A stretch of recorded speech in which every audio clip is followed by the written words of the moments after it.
அனைவருக்கும் வணக்கம். இன்னைக்கு நம்ம நிஃப்டியில் என்ன நடந்திருக்குன்னு பார்க்கலாம். ஒரு சைடு நான் கால், அனதர் சைடு வந்து புட்டை ஓப்பன் பண்ணிக்கிறேன். இந்த மணி ஓப்பன் பண்ணிக்கிறேன். இன்னைக்கு என்ன கிழமை? திங்கக்கிழமை. திங்கக்கிழமை இவ்வளோ பெரிய மூவ்மெண்ட் கொடுத்துருக்கான். Let's see. இப்போ வந்து பார்த்தீங்கன்னா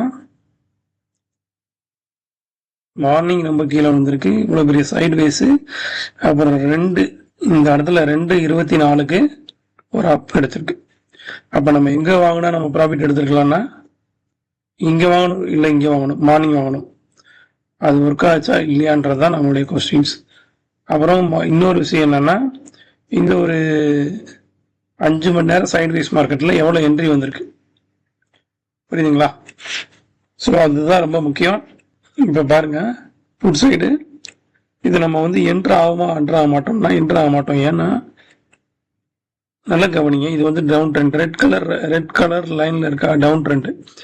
இதோட கிரீன் வந்து இங்கே தான் சேஞ்ச் ஆகுது. ஸோ இங்கே நம்ம என்ட்ரு ஆக மாட்டோம். என்ட்ரு ஆயிருந்தாலுமே நம்மளுக்கு என்னது ஒரு 15 பாயிண்ட் கிடைக்க தான் செய்யுது. சரியா? இன்னொரு மேஜிக் பாருங்க, நான் என்ன சொல்லியிருந்தேன் பாருங்க. நம்மளுக்கு 2:24 என்றாகனு சொல்லுங்க. இப்போ 2:30 என்ட்ரி கிடைச்சிருக்கா? 60 பாயிண்ட் கிடைச்சிருக்கா? ஸோ இதாங்க மேஜிக். அப்புறம் இங்கே பாருங்க, இதில் நம்ம என்ட்ரு ஆகாமல் என்ட்ரு ஆக மாட்டோமா? இது ஒரு ஃபால்ஸ் என்ட்ரின்னு எப்படி கண்டுபிடிக்கிறேன்னா, அப்படியே ரெட் லைனாக இருக்கு, இது எல்லாமே ரெட்டாக இருக்கு. இங்கே பாருங்க, இந்த ரோடு இது வந்து ஒன்றும் இல்லை, இது ஒரு ஏடிஆர் பேண்டு தான். ஏடிஆர் பேண்டு, இது ஏடிஆர் பேண்ட் வந்து ரெட் கலர்ல இருக்கிறதுனால இந்த என்ட்ரி நம்ம அவாய்ட் பண்ண முடியும். இந்த ஒரு 2 ரூபா 3 ரூபா லாஸை கூட நம்மளால அவாய்ட் பண்ண முடியும். இங்கே கிரீன் ஆயிட்டானா அடிச்சிட்டான். எவ்வளோ பாயிண்ட் அடிச்சிட்டான்? 60 பாயிண்ட் அடிச்சிட்டான்.